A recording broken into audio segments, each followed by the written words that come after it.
Surprise interculturelle. Intercultural surprises. Surpresas interculturais. Intersanskritic आश्चर्य. Surprise interculturelle. Sorpresas interculturales.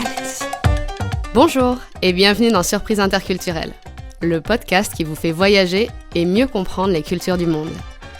Je suis Charlotte Courtois, conférencière en diversité culturelle et fondatrice de l'ONG Constellatio. Je vous propose de vous raconter des histoires et anecdotes de voyage où j'ai été surprise par des réactions ou des coutumes d'ici et d'ailleurs. Le but ?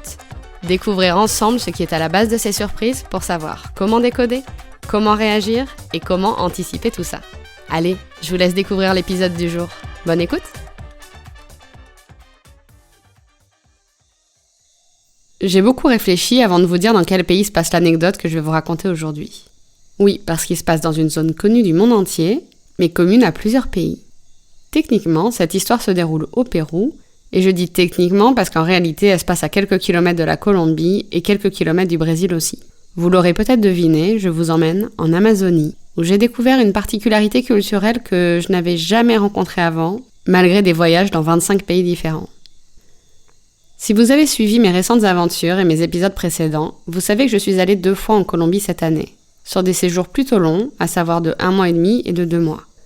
La première fois, j'ai entamé une découverte du pays en long, en large et en travers. J'ai découvert les rues colorées de Bogota et de Medellín, le lieu sacré de Teyuna dans la Sierra Nevada, ou encore les palmiers de cire à Salento. Une merveille, un voyage éblouissant. Mais j'avais pas pu aller en Amazonie. Et ça, c'était incontournable pour moi. C'était une opportunité qu'on ne rencontre pas très souvent dans une vie, et j'étais pas vraiment prête à tirer une croix là-dessus. D'où mon second voyage, en mai-juin de cette année, avec un objectif principal en tête, aller en Amazonie avec mon papa. Mon Dieu, je sais même pas par où commencer, tellement on en a pris plein les yeux. En plus, cette expression, franchement, ne fait même pas honneur à cette expérience. J'ai envie d'y mettre les plus jolis mots, qu'ils vous transmettent la poésie du lieu. Et au fond de moi, je sais aussi que même en y mettant tout l'amour que j'ai en moi, les mots ne suffisent réellement pas à décrire la magie de l'Amazonie. J'ai presque envie de laisser Pocahontas l'exprimer pour moi. Peux-tu peindre 1000 couleurs, l'air du vent ? Parce que c'est ça, en fait, que fait l'Amazonie. Nous sommes partis tous les deux 4 jours sur place. Ma maman n'avait que moyennement envie de se battre avec moustiques et tarentules, donc elle est restée à Bogota, et je la comprends un peu aussi. Notre vol arrivait à Leticia qui, comme je le laissais entendre en introduction de l'épisode, se trouve exactement à la frontière entre Colombie, Pérou et Brésil. Cette zone, c'est un condensé de diversité culturelle. Mais finalement, pas tant à cause des 3 cultures nationales, plutôt grâce à la multitude de communautés indigènes qui y résident. Et c'est justement dans une de ces communautés que nous étions hébergés les 4 jours, à environ 1h30 de pirogue de Leticia, la communauté Gamboa. Alors attention, pas d'image d'Épinal ici de l'indigène avec sa coiffe en plumes et ses vêtements cousus main, même si ça existe également. Je vous parle d'une communauté indigène avec ses traits culturels, sa langue natale, ses plats traditionnels à base de fruits et légumes inconnus au bataillon pour le commun des mortels que nous sommes, mais des personnes qui ont un téléphone portable, des vêtements industriels classiques, la télé, etc.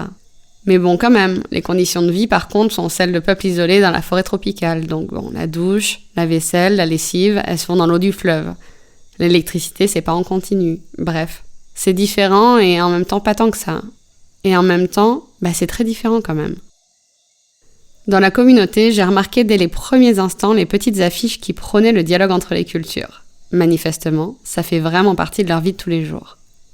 Je pourrais vous raconter pendant des heures les lucioles volantes, les perroquets, les toucans, les araignées gigantesques et compagnie. Mais là n'est pas l'objectif de cet épisode. Donc si ça vous intrigue, je vous encourage à aller écouter les épisodes spéciaux de cet été, les Uncut, où chaque jour en Amazonie je vous partageais mes impressions et ce que nous avions fait. Je vous mets les liens en description de l'épisode, comme d'habitude. Ce dont je voulais vous parler, c'est quelque chose qui m'a vraiment surprise. Le fait que les locaux semblaient très frileux à l'heure de partager leur culture. J'ai l'habitude de questionner les gens et qu'ils soient heureux de me partager leurs traditions, mais là, j'étais un peu face à un mur. Pour la première fois, j'ai découvert des personnes qui semblaient craindre de partager qui ils ou elles sont. J'appellerais ça une certaine pudeur culturelle. D'autres appelleront ça de la méfiance, sans doute. Quand je lui posais des questions, l'assistant de notre guide les détournait, soit par des blagues, soit par des mensonges qu'il tournait au jeu. Ça m'a décontenancée. Et puis, honnêtement, un peu vexée aussi, je dois dire. J'avais du mal à comprendre. Vous voyez, finalement, même quand on a vraiment l'habitude de ne pas connaître, on peut se retrouver surpris et chamboulé dans ses habitudes. Ce que ça m'a appris, c'est que partager sa culture n'est pas toujours facile ou évident, même quand la personne en face se montre sincèrement curieux ou curieuse.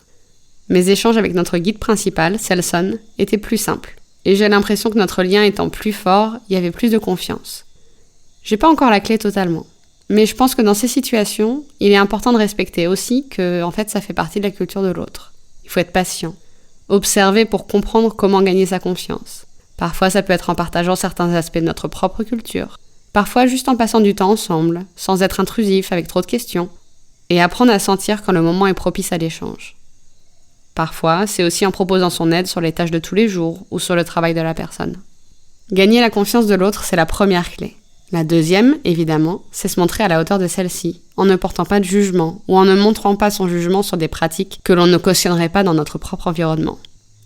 Finalement, les peuples indigènes ont souvent été critiqués, méprisés, marginalisés, ne serait-ce que par leurs propres gouvernements nationaux.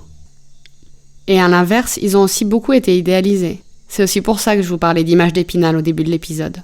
Combien de touristes, somme toute bien intentionnés, viennent observer ces indigènes qui vivent dans un autre monde et sont déçus s'ils ne respectent pas à la lettre leurs savoirs ancestraux.